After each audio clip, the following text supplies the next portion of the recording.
महिमा एक सुनाते हैं, महिमा एक सुनाते हैं। होलिका दहन क्यों होता है तुमको बतलाते हैं, तुमको बतलाते हैं। आओ भक्तों तुमको महिमा एक सुनाते हैं, महिमा एक सुनाते हैं। होलिका दहन क्यों होता है तुमको बतलाते हैं, हम कथा सुनाते हैं। होलिका दहन है महान, तुम्हें भक्त प्रहलाद प्रणाम, तुम्हें भक्त प्रहलाद प्रणाम। होलिका दहन है महान। जय श्री विष्णु भगवान, जय हो श्री भक्त प्रहलाद की। भक्तों, आज हम आपको होलिका दहन के महत्व के बारे में बताएंगे। हिंदू पंचांग के अनुसार प्रत्येक वर्ष फागुन मास के शुक्ल पक्ष की पूर्णिमा तिथि पर प्रदोष काल में होलिका दहन का आयोजन किया जाता है। यह आयोजन गांव, मोहल्ले, चौराहे या किसी गली में खुली जगह पर किया जाता है। लकड़ियों को इकट्ठा कर गोबर से बने होलिका और प्रहलाद को स्थापित किया जाता है, जिसे गुलारी या बड़कुल्ला के नाम से जाना जाता है। तो आइए जानते हैं होलिका दहन का महत्व। हिरण्यकश्यप राजा था भगवान को ना माने, जिसके पुत्र प्रहलाद थे विष्णु जी के दीवाने। हिरण्यकश्यप विष्णु जी को शत्रु माने था, अपने पुत्र प्रहलाद की भक्ति ना पहचाने था। प्रहलाद से बोला हिरण्यकश्यप, ईश्वर को ना पूजो, भक्ति करनी है तो कोई मार्ग अलग खोजो। हिरण्यकश्यप ने समझाया, ना माना प्रहलाद, विष्णु जी का नाम सुमरता करता उनको याद।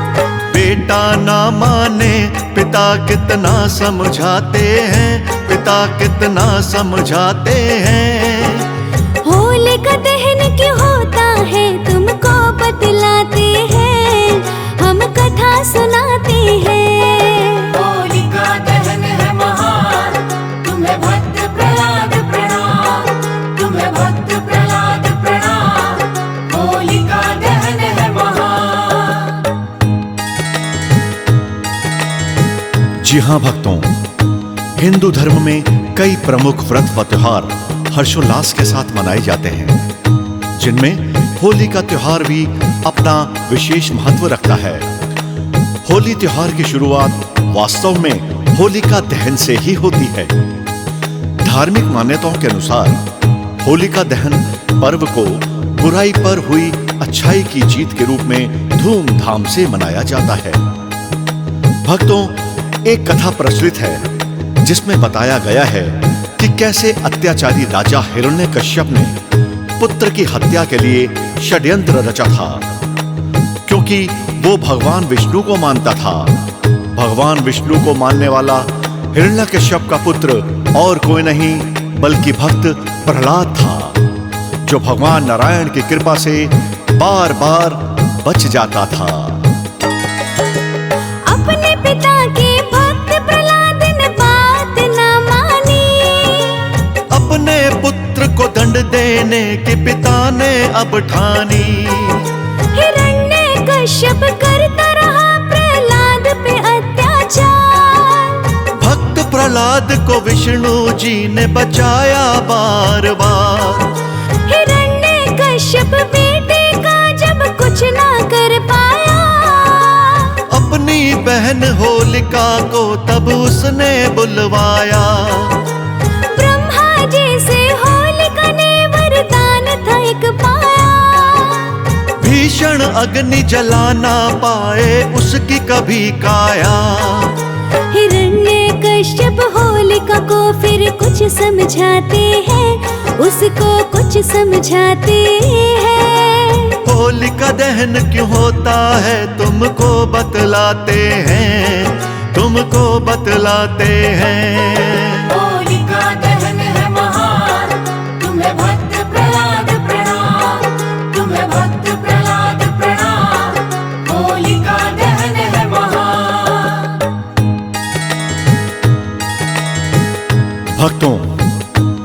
अपने पिता के लाख बार समझाने के बाद भी भक्त प्रहलाद नहीं माना। वो भगवान विष्णु को यूं ही ध्याता रहा। हाँ भक्तों, जब हिरण्यकश्यप की बात को उसके पुत्र ने ना मानी तो उसने एक उपाय सोचा। उसने अपनी बहन होलिका को बुलाया और एक षड्यंत्र रचा। जी हाँ भक्तों, असुर राजा हिरण्यकश्यप की बहन होलिका को भगवान शंकर से एक ऐसी चादर मिली थी जिसे ओढ़ने पर अग्नि उसे जला नहीं सकती थी। भक्तों, आगे जानिए क्या चमत्कार हुआ। अग्नि की लपटें उठी थी, जागी थी ज्वाला। होलिका और प्रहलाद का बड़ा दृश्य था निराला। चमत्कारी चादर होलिका तन पे लपेटे। अपनी गोदी में वो थी, प्रहलाद को समेटे। प्रहलाद को गोदी में लेके अग्नि में बैठ गई। पता नहीं क्या होना गलत था, क्या होना था सही। चमत्कारी चादर उड़ के प्रहलाद के तन पे आई। देवयोग की माया थी, पुराणों ने बताई। होलिका जल जाती है, भक्त के प्राण बचाते हैं। विष्णु जी प्राण बचाते हैं।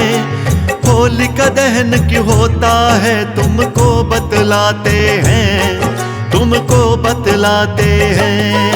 होलिका दहन है महान, तुम्हें भक्त प्रहलाद प्रणाम, तुम्हें भक्त प्रहलाद प्रणाम।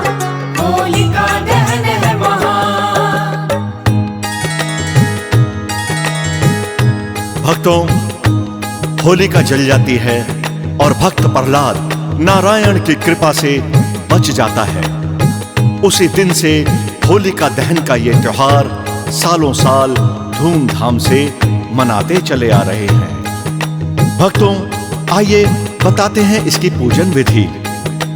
होलिका दहन की पूजा में रोली, माला, अक्षत, पुष्प, धूप, गुड़, कच्चे सूत का धागा, बतासे, नारियल एवं पंचफल इत्यादि पूजा की सामग्री के रूप में एक थाली में रखे जाते हैं। इन सभी चीजों को होलिका दहन के समय होलिका के पास रखा जाता है। फिर श्रद्धा भाव से होलिका के चारों ओर 7 से 11 बार कच्चे सूत के धागे को लपेट दिया जाता है। होलिका दहन के बाद सभी सामग्रियों को एक एक करके होलिका में आहुति दी जाती है और फिर जल से अर्घ्य प्रदान किया जाता है। होलिका दहन के बाद पंचफल और चीनी से बने खिलौने इत्यादि को आहुति के रूप में समर्पित भी किया जाता है। भक्तों, होलिका दहन की पूजन की विधि तो वैसे यही है। बाकी जैसी श्रद्धा भक्तों की, वैसे ही अपने अपने तरीके से लोग होलिका दहन को पूजते हैं। उसी दिन से जुड़ा है भक्तों इस त्योहार का नाता। भारत वर्ष में होलिका दहन का पर्व मनाया जाता। बुराई पर अच्छाई का पर्व है ये प्रतीक। बुरा न सच्चे भक्तों का हो, ये मिलती है सीख। होली धुलंडी से एक दिन पहले ये बनाया जाता। अगले दिन होली को रंग गुलाल उड़ाया जाता। विष्णु जी हम नमन है करते तुमको बारंबार। सदा मनाए खुशियों से हम होली का त्योहार। हे विष्णु जी भक्त तुम्हारे दुख ना पाते हैं, कभी भी दुख ना पाते हैं। होलिका दहन के पूजन में हम शीश नवाते हैं, हम शीश नवाते हैं। होलिका दहन है महान, तुम्हें भक्त प्रहलाद प्रणाम, तुम्हें भक्त प्रहलाद प्रणाम। होलिका दहन है महान।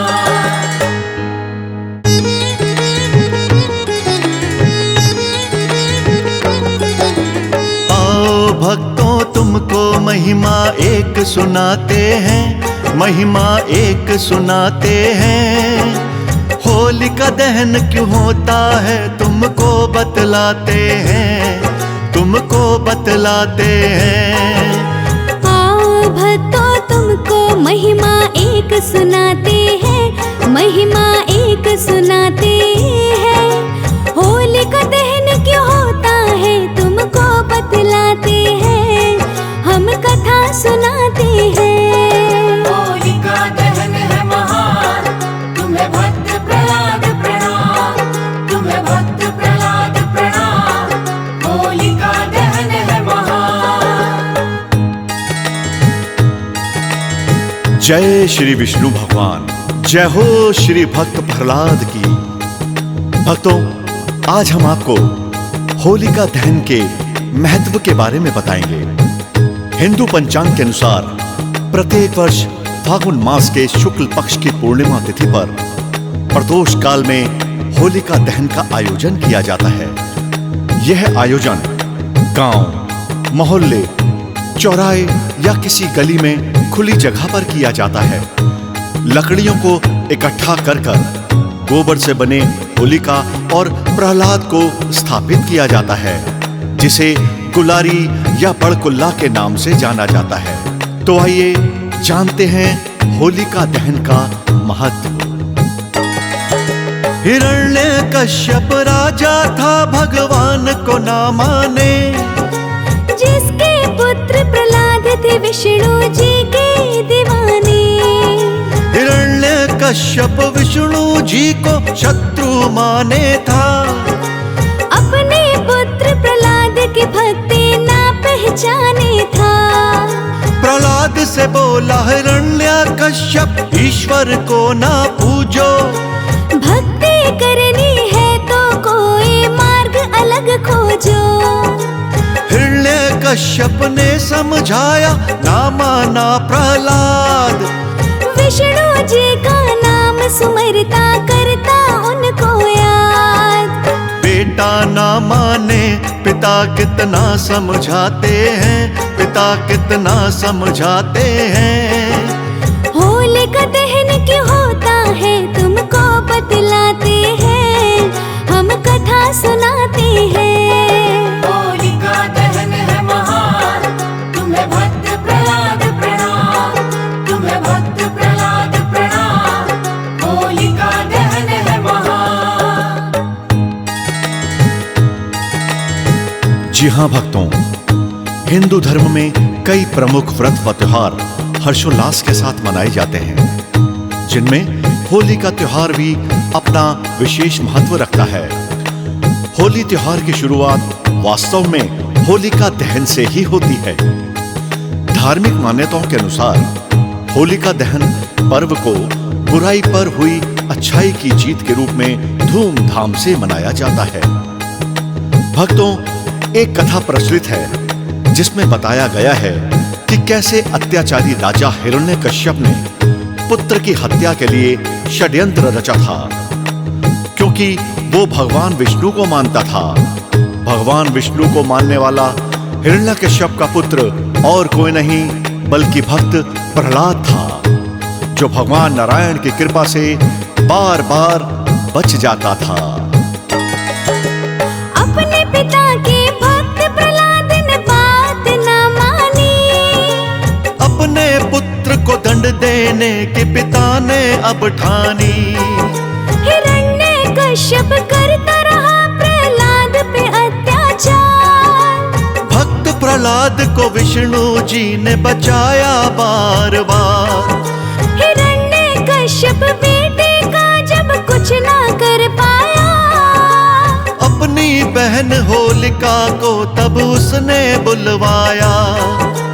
ब्रह्मा जी से होलिका ने वरदान था एक पाया, भीषण अग्नि जला ना पाए उसकी कभी काया।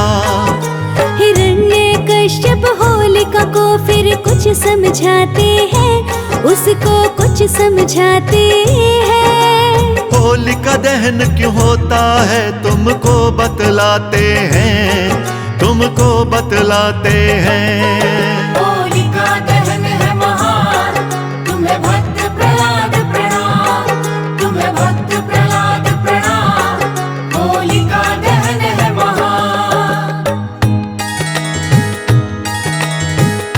भक्तों, अपने पिता के लाख बार समझाने के बाद भी भक्त प्रहलाद नहीं माना। वो भगवान विष्णु को यूं ही ध्याता रहा। हाँ भक्तों, जब हिरण्यकश्यप की बात को उसके पुत्र ने ना मानी तो उसने एक उपाय सोचा। उसने अपनी बहन होलिका को बुलाया और एक षड्यंत्र रचा। जी हाँ भक्तों, असुर राजा हिरण्यकश्यप की बहन होलिका को भगवान शंकर से एक ऐसी चादर मिली थी जिसे ओढ़ने पर अग्नि उसे जला नहीं सकती थी। भक्तों, आगे जानिए क्या चमत्कार हुआ। अग्नि की लपटें उठी थी, जागी थी ज्वाला। होलिका और प्रहलाद का बड़ा दृश्य था निराला। चमत्कारी चादर होलिका तन पे लपेटे। अपनी गोदी में वो थी, प्रहलाद को समेटे। प्रहलाद को गोदी में लेके अग्नि में बैठ गई। पता नहीं क्या होना गलत था, क्या होना था सही। चमत्कारी चादर उड़ के प्रहलाद के तन पे आई। देवयोग की माया थी, पुराणों ने बताई। होलिका जल जाती है, भक्त के प्राण बचाते हैं। विष्णु जी प्राण बचाते हैं। होलिका दहन क्यों होता है, तुमको बतलाते हैं, तुमको बतलाते हैं। होलिका दहन है महान, तुम्हें भक्त प्रहलाद प्रणाम, तुम्हें भक्त प्रहलाद प्रणाम। होलिका दहन है महान। भक्तों, होलिका जल जाती है और भक्त प्रहलाद नारायण की कृपा से बच जाता है। उसी दिन से होलिका दहन का ये त्योहार सालों साल धूमधाम से मनाते चले आ रहे हैं। भक्तों, आइए बताते हैं इसकी पूजन विधि। होलिका दहन की पूजा में रोली, माला, अक्षत, पुष्प, धूप, गुड़, कच्चे सूत का धागा, बतासे, नारियल एवं पंचफल इत्यादि पूजा की सामग्री के रूप में एक थाली में रखे जाते हैं। इन सभी चीजों को होलिका दहन के समय होलिका के पास रखा जाता है। फिर श्रद्धा भाव से होलिका के चारों ओर 7 से 11 बार कच्चे सूत के धागे को लपेट दिया जाता है। होलिका दहन के बाद सभी सामग्रियों को एक एक करके होलिका में आहुति दी जाती है और फिर जल से अर्घ्य प्रदान किया जाता है। होलिका दहन के बाद पंचफल और चीनी से बने खिलौने इत्यादि को आहुति के रूप में समर्पित भी किया जाता है। भक्तों, होलिका दहन की पूजन की विधि तो वैसे यही है। बाकी जैसी श्रद्धा भक्तों की, वैसे ही अपने अपने तरीके से लोग होलिका दहन को पूजते हैं। उसी दिन से जुड़ा है भक्तों इस त्योहार का नाता। भारत वर्ष में होलिका दहन का पर्व मनाया जाता। बुराई पर अच्छाई का पर्व है ये प्रतीक। बुरा न सच्चे भक्तों का हो, ये मिलती है सीख। होली धुलंडी से एक दिन पहले ये बनाया जाता। अगले दिन होली को रंग गुलाल उड़ाया जाता। विष्णु जी हम नमन है करते तुमको बारंबार। सदा मनाए खुशियों से हम होली का त्योहार। हे विष्णु जी भक्त तुम्हारे दुख ना पाते हैं, कभी भी दुख ना पाते हैं। होलिका दहन के पूजन में हम शीश नवाते हैं, हम शीश नवाते हैं।